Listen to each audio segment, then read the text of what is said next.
This is an Eye on Annapolis bonus podcast.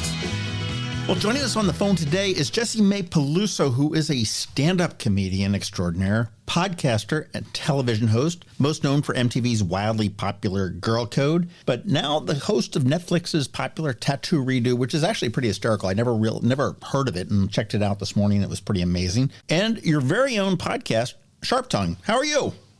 I'm great. You know, we were talking just a little bit before. I'm fresh off the gym, and, I consider myself a relatively nice-smelling person, and today that was not the case. And I learned real quick that you got to make sure you've got all your T's crossed and your I's dotted before you leave the house, i.e. deodorant. So sorry for whoever's on the Stairmaster next to me. Well, we will smell you on March 22nd here in Annapolis at Ram's Head on stage, and we'll let you know whether you cut it or not. That was a good smell segue. There you go. But Jessimae is going to be here on Saturday, March 22nd for a single show. It's at 8 p.m. There are tickets available at ramsheadonstage.com right now. And if you are looking for an evening of laughter and just sort of letting your hair down, as we all should be at this point, perfect opportunity. Again, March 22nd here in Annapolis at Ram's Head on Stage. But what can we expect when you come from? You're in L.A. now, right? I am in L.A., and I want to add to what you're saying that a portion of ticket sales, anytime people come support me with ticket sales or merch sales, a portion of those sales go towards two Alzheimer's foundations, Alzheimer's Association of Southern California and Seth Rogen's foundation, Hilarity for Charity. So when you come out to a comedy show, you're giving back. That is awesome. And I want to get into that in a little bit, too, because I'm sort of fascinated by that. But what can we expect when Jessimae Peluso comes to Annapolis? Just a whole bunch of fun and forgetting about your problems and feeling joy from your heart chakra right through your crown chakra out into the universe and back, just a little bit of joy. You ought to bottle that stuff and sell it, man. I do, on stage. Yeah, I was going to say, you could give up this whole comedy career, just sell that stuff on the internet. It'll be great. I sell it in the form of comedy. Well, laughter heals all. Laughter is the best medicine. I mean, there's all sorts of words and puns to describe that. And comedy's kind of rare here in Annapolis. So it's I recommend everybody get out there and check it out. How did you get into comedy? I just had a loud mouth. I was the student that was always interrupting, throwing paper airplanes at my teachers, making goofy faces. I was the kid who just wanted to make people laugh. It was a part of who I was from the very beginning. And, having ADD helps. ADD is a great recipe. If you want to be a comedian, just don't focus on anything, and you too can succeed. Well, what would you be doing if you weren't funny and it turned out that you were just a jackass? Probably acid, in a tent somewhere. Which I still might do. I'm not ruling it out. I mean, it looks fun. I love dogs. Those people always seem to have dogs and bicycles. It seems like a very adventurous lifestyle to do drugs in a tent. So I'm not ruling that out. And I'm not. That's right. There's life left to live, right? Oh my God, there's so much. Are you kidding me? People who have nothing are thriving. I think they have it figured out. Like, I'm over here with all this stuff, struggling. All of us with stuff, we're struggling. We have to get rid of our stuff. It's too much. It's like that George Carlin bit, we just keep more stuff in. God, was he great or what? He was one of the best, and really a true social satire poet when it came to talking about what was going on in society. Because today, people get so damn sensitive. And they're like, the irony of all of that is people are like, don't talk about that. You can't make fun of that, but you can make fun of this.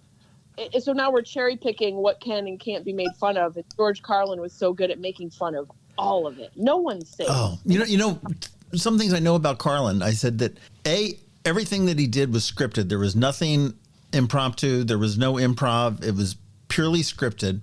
And when you hired him for a 90-minute show, he did a 90-minute show. And in minute 92, he was in his car leaving.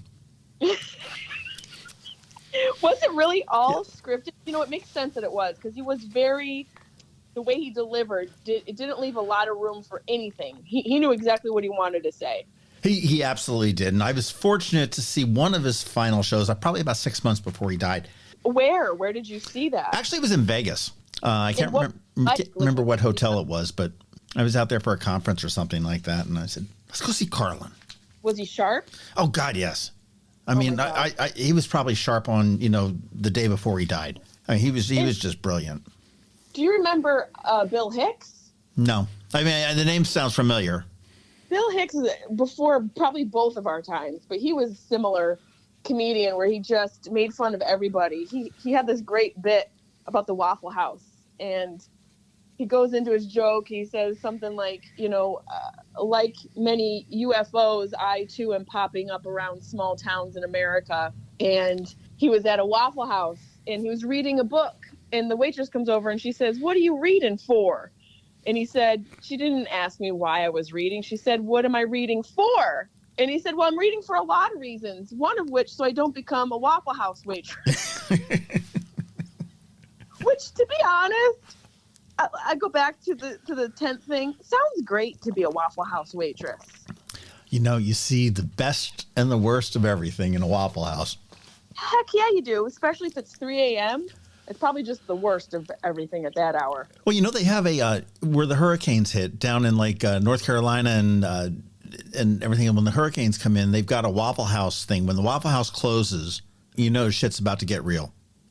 Oh my God! Is that what it's a legitimate first responder thing? You can Google it. I'm not blowing smoke anywhere. If the Waffle House closes, it's getting bad. Yeah, that's like when all zombies come out. When the Waffle House closes, then things are coming out of the sewer grates. Well, your show, you said, is going to benefit Alzheimer's research. And my mom had Alzheimer's, and you are a huge advocate for it. Well, actually, for the research into it, not necessarily advocating for Alzheimer's. What's the story? What's your connection there? My dad had a form of dementia, and he died from it in 2018. So I just have been on this journey of educating myself, and my sisters and I educated ourselves, had to, when he was sick, and learning about the disease. As I'm so sorry that you went through that. You know that the disease, you think you've got it figured out, and then there's something new that comes up that you have to sort of manage and deal with. So I just started educating myself and became interested in the brain and health and wellness and how to live as fully as I can and try to bring as much awareness to this disease as I can for people through the medium of comedy, and let people know that even though our lives get so difficult and so brutal and dark, that there are moments of levity, there are bright lights, there are moments of hope. And so I just have aligned myself with a couple different charities and just try to bring as much awareness as I can. It's an insidious disease, but thank you for that. Thank you for doing it. I mean, there's not nearly enough that's, being done for it. No, and now with all these cuts, this funding, it's terrifying. A lot of people are going to lose valuable resources. So hopefully on the other side of this, people are still able to thrive during a time that is very trying for families and very financially expensive. And a lot of people go bankrupt from these sort of neurodegenerative diseases because not a lot of them are covered by insurance. So, right, and the caregivers and everything else, and it's it's horrible. It's horrible. I mean, people, you go to school, go to school to be a caregiver, because not only are you taking care of people, you're making bank. It's like a stripper doesn't take her clothes off. True. Well, I'll tell you, let's get out of the more depressing stuff and talk now. Your name, Jessimae. All right. Can you explain that? Okay, you are an Italian from New York. And I'd expect something more like Mary Catherine or Maria Teresa-ish. Okay, Jessimae gives me this like backwoods Kentucky vibe. Yeah, it gives me the same. Same. My mom grew up on a dairy farm. My dad was Sicilian, and my mom was a mixture of different types of white. And she was Nancy Lou. My sister is Emily Jane. and my dad was Giuseppe. So, it really all had back. My dad looked like Juan Valdez, the guy from the cover of the package of coffee, the dude with the sombrero and the mustache. That's my father. When in the summertime, ICE would deport him right now. If it were summer, he would be deported. He for sure would be sent away because of how dark he looked. This very Italian man. And my mom was this real country girl. So that's where Jessimae came from. I guess they compromised.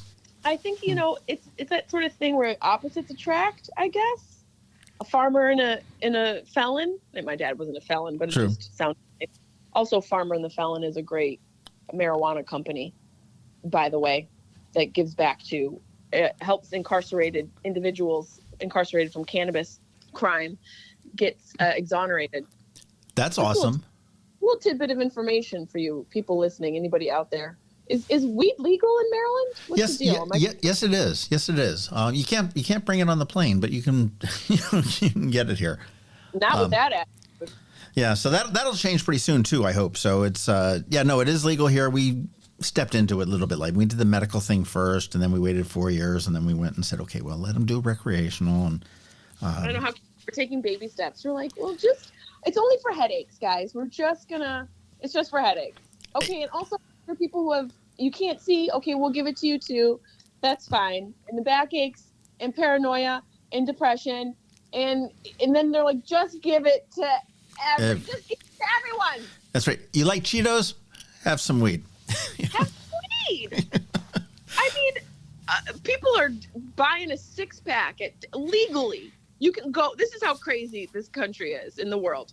Legally, as an addict, if you're an alcoholic, you could go buy a 6-pack of beers and get in your car. Now, it's not legal to drive drunk, but you can legally get the alcohol very easily and get in that car after 6 beers and just whip around town. Look, it's not the same with marijuana. You take 6 hits or have a joint, you're not even going to leave the driveway. You're going to think you're driving your car. You're going to think you're flying through outer space, but you're not even going to be moving. Right. Oh, man. Different world. It's a different world for sure.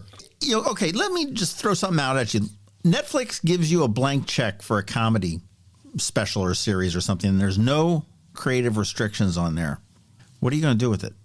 I'm going to get real weird. I'm going to do... Wait a minute. This is coming from the woman who launched her podcast with talking about her father's farts, right? I don't know what you're talking about, but yes, it was me.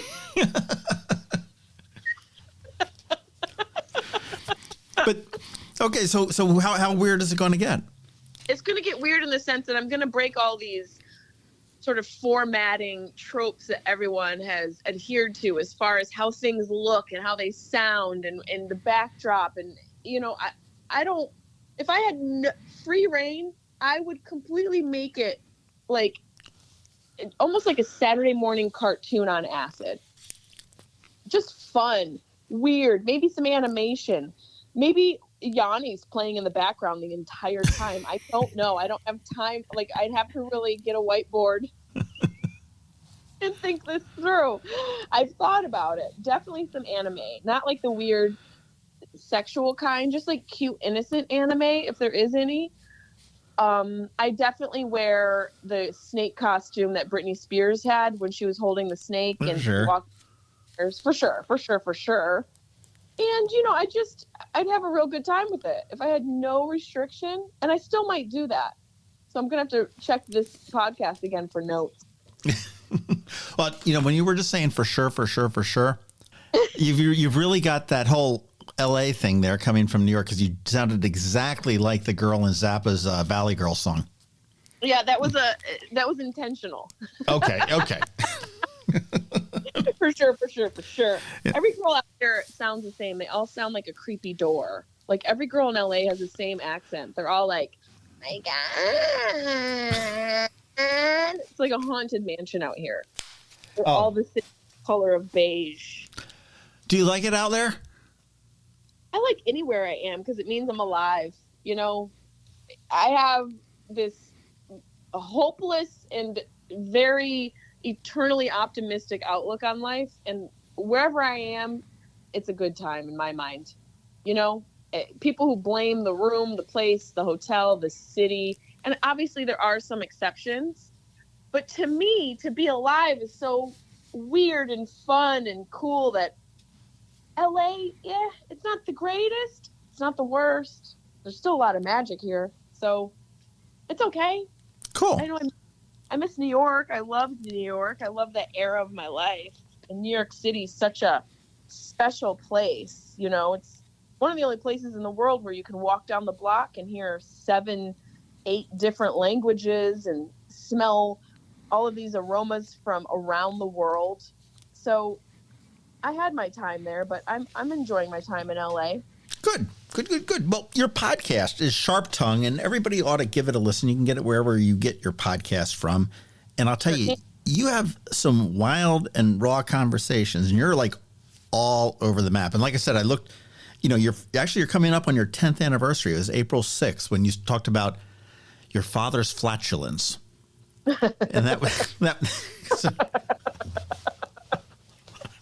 So I mean, and you go all over the place on this. And this is, I was trying to come up with a way to describe what it's about, and I was at a total loss. Well, if you gun to the head, had to describe it. Random thoughts from Jessimae Peluso and whoever she can get to come talk with her.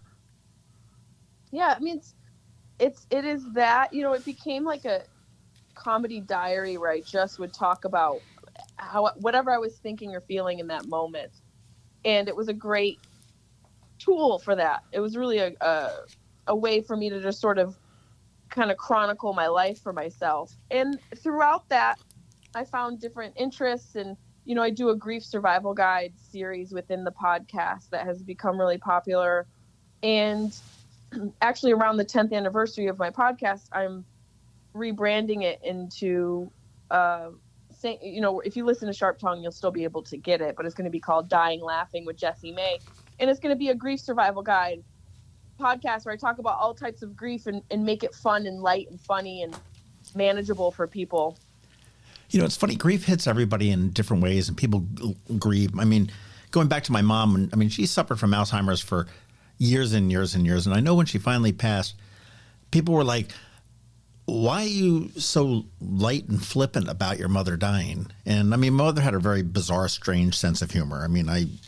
Ultimately what killed her was she had an ingrown toenail that got infected and everything else. And she would be laughing her ass off right now if she knew that it was an ingrown toenail that did her in. It was an ingrown. No, it was. It was, it got infected. They couldn't figure it out. It got sepsis, and I finally got a doctor that said, hey, she doesn't have a real good quality of life. She doesn't know who you are. She can't walk. We've got to remind her to swallow and chew. And, she's 88 years old. And, let's maybe think about letting the infection take its course. Hardest decision my sister and I ever had to make in our lives.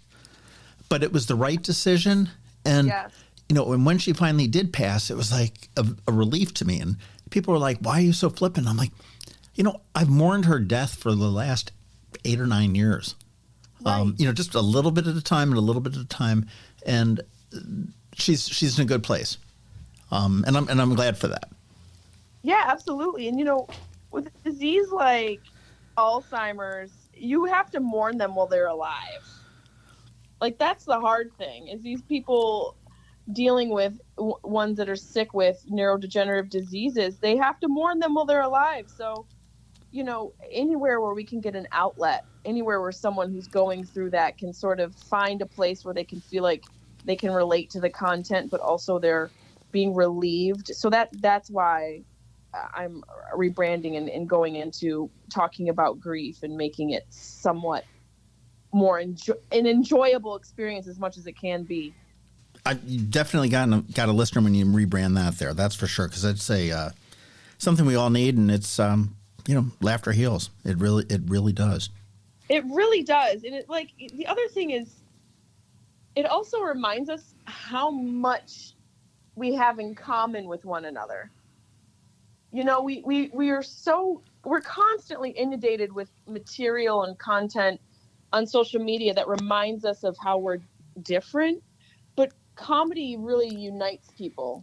it brings a room full of people from all different walks of life, all different socioeconomic backgrounds, and they laugh at the same thing. And you're like, oh, okay. I might have something in common with these people that I didn't think I did.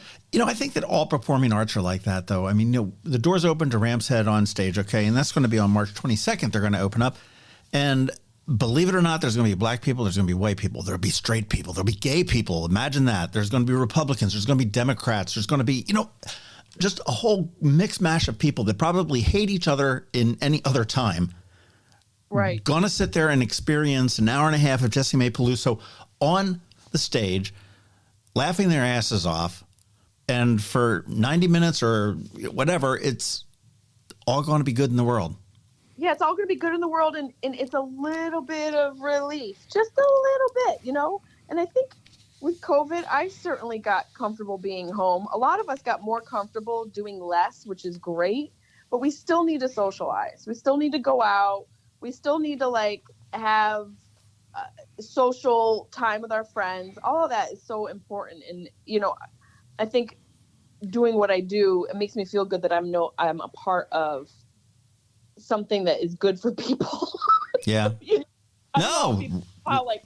People sleep at night doing some of the stuff they do. Yeah. You're talking about Stephen Miller, aren't you? Yeah. I'm just sorry. Talking about a lot of people. Well, when somebody heckles you at a show, do you get heckled at a show? It happens.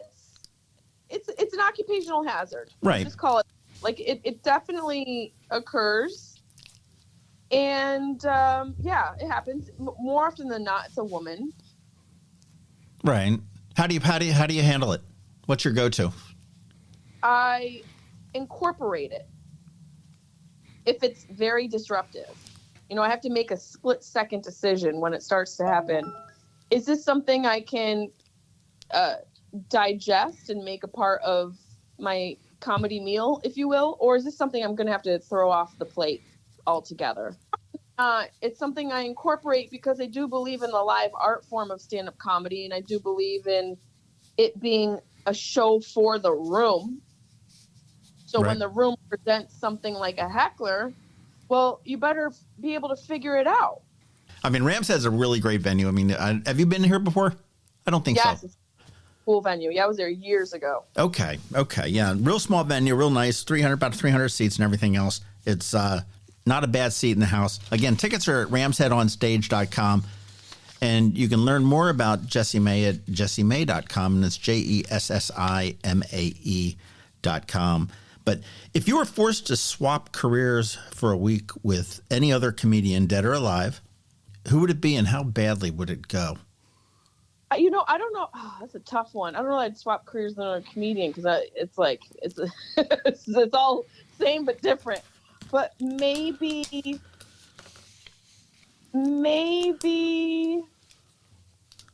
Oh man, I want to say one of the ones that got canceled just so I could try and rectify some of it. Okay. Is Tasho still around? Cosby. Cosby. I don't know. Is Tasha O still around? I haven't seen him in so long. I don't know. Yeah, I mean he got canceled on that whole I guess with the rape thing where he said, take her out in the parking lot or something like that. It was a comedy joke, right? It was part of his set, right? Yeah. I mean, I've talked to several comics that have refused to work on college campuses anymore just because it's like, oh, I see back in 1970 you said fag. So we're going to make sure you need to sign this paper saying that you can't use that word. And they're like, you can't restrict me. What's a great bit about words and the limitations and the sensitivities about those? Doug Stanhope. He's got such a great bit about it. I don't want to butcher it, but he's been around forever. He basically talks about how idiot used to have the same connotation that retard does today. Sure, the village idiot. Right. And so idiot became the retard of its time, and then we had to create a new word. And we're just always going to be creating new variations of something and becoming pissed off by it. I mean, we really are our own problem. We're the problem. We just got to figure out the solution to it. Oh, idiot. That's not a good word. It pisses me off. We need a new one. Well, how about retard? That sounds worse. Who cares? It's a new one. It doesn't hurt feelings. Well, retard hurts my feelings now. Well, we need a new one. How about idiot? We're just in a cycle of chaos. Everyone needs psilocybin. Not quite legal here, but they're working on it too. I mean, it really needs to happen because it's magical. It's magical. As we start to wrap up there, I noticed on your website, again, Jessimae.com, Jessimae.com, it does say, and I'll quote this, it says, Jessimae has contributed to Cosmopolitan Magazine, Self Magazine, GQ.com, Playboy.com, MadeMen.com, High Times Magazine, Dope Magazine, featured in Forbes, and was highlighted in the Huffington Post as one of the funniest comics to follow on Twitter.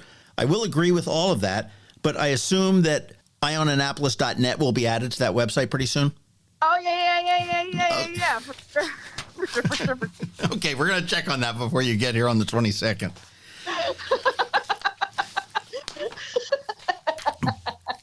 But yeah. And we're not going to talk about your relationship with Stamos. I know. Oh, we can talk about it. I mean, he's going to be one of the first guests on my podcast rebrand. He's amazing. He's the best. He's so funny, and he's a generous, kind human being too, which is rare. A good friend of mine is a comic actually out in LA too, and he worked on Fuller House, and had nothing bad to say about anybody on that whole thing there. Who's your friend? Craig Shoemaker. Oh, I know Craig. Yeah, we're both from Philly. Oh, it's amazing. Oh, I love Philly. Yeah, he used to MC a Wednesday night comedy club that I used to bartend at, or not even a comedy club. It was actually very similar to Ram's Head on Stage, where I used to bartend, and we became friends. And every time he swings out east, we try to get together and get to see one of his shows. Great guy. That's awesome. That's fun. Jessimae, I want to thank you. I can't wait to have you come to town on the 22nd.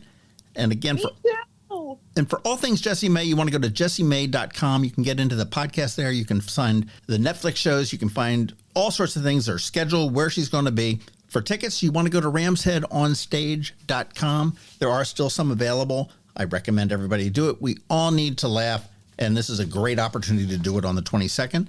And safe travels, I guess, from L.A. to Baltimore or Washington, wherever the heck you're going to fly into. Geez, it's like choose your own plane adventure. Is mine going to crash, flip, or burn? No, yeah, that's true. We never thought we'd be in a world where having a drunk Denzel Washington flip the plane would be the best case scenario. So true.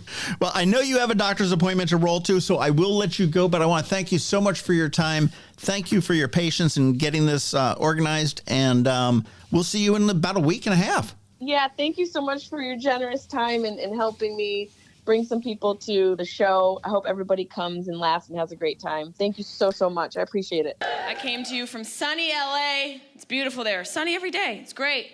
Everybody's outside, dudes in their man buns, beards, tans. It's hard to tell who has a day off of work or who's a bum, and I can't tell you I give a fuck either way. I'm desperate. I've walked into a tent too many times, just like, oh, he's a tent on a beach? He's adventurous. No, bitch, he's homeless.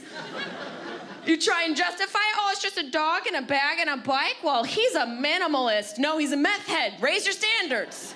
Raise them. Montreal's beautiful, man. Beautiful city. There's a child here. Okay. I guess I'm not gonna do that joke.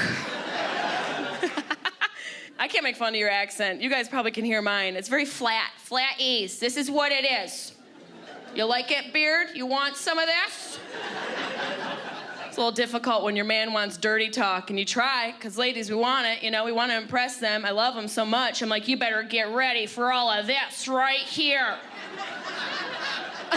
I'm gonna put all of this on a hot platter. Are you ready for it? You think you can handle all of my jelly? And I'm just alone in a room bopping. No one's there. I do have a boyfriend. Thank you. He's a farmer. Ooh, I love a man who works with his hands. It was like between a farmer and a serial killer. I just did. I met him online. Farmers Only. I didn't meet him there, but you guys know that website? Do you have it here in Canada? It's a real website to find farmers. It's called Farmers Only. And I just want to sign up to see what the first date is like. It's probably early as hell, right? Right? It's probably at 4 a.m. I didn't even get to meet this guy. I gotta go earn my keep in the friggin' barn. I'm raising barns and barreling hay and shucking chickens. I don't know what you do. Just in there shucking them. I show up at his doorstep at 8 a.m. It's all done, Jebediah. Is this love? Do you feel a connection? I've got straw in all of my orifice. Can I stay? Can I stay, Malachi? Yo, if you date a dude named Malachi, you're asking to get murdered, right? Just by an ear of corn. Caca! I should have known. I love traveling. I feel very fortunate that I get to travel for work. I recently was in Beirut, Lebanon. Anyone looking to almost get murdered? Yes! Are you from there? Lebanese? Nice. It's beautiful. It really is beautiful. I told my mom I was going there, and she was like, Jesus Christ, where is that? She was so worried. She was like, where is it? I'm like, you don't even know where it is, and you're scared. And honestly, I've been there. I don't know where it is. I still am not sure where the fuck it is. It's a 20-hour flight. I know that much. It's a long flight. I had 3 meals, 4 naps, and 6 periods. Are we there yet? I am ovulating all over this plane. Hi,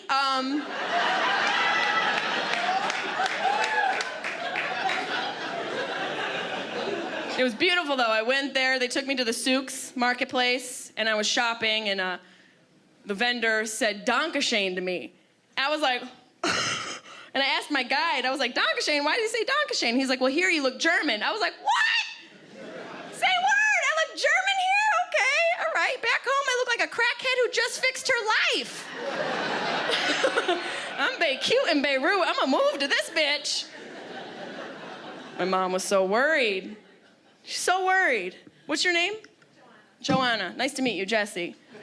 She was like, well, is it safe? Is America safe? I don't know. I can't go to school, church, or the nightclub without some angry white guy ruining my time. You're all quiet, but it's you fucking dudes that are causing crime.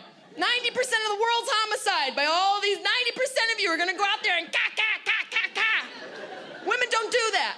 We don't do that. This woman's like, we fucking don't. Right, miss? What would we wear? I don't know. You guys have been great. My name's Jessimae.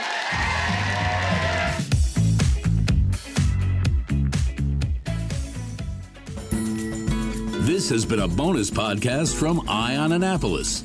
Please visit us at eyeonannapolis.net. Follow us on Facebook at All Annapolis and on Twitter at Eye on Annapolis.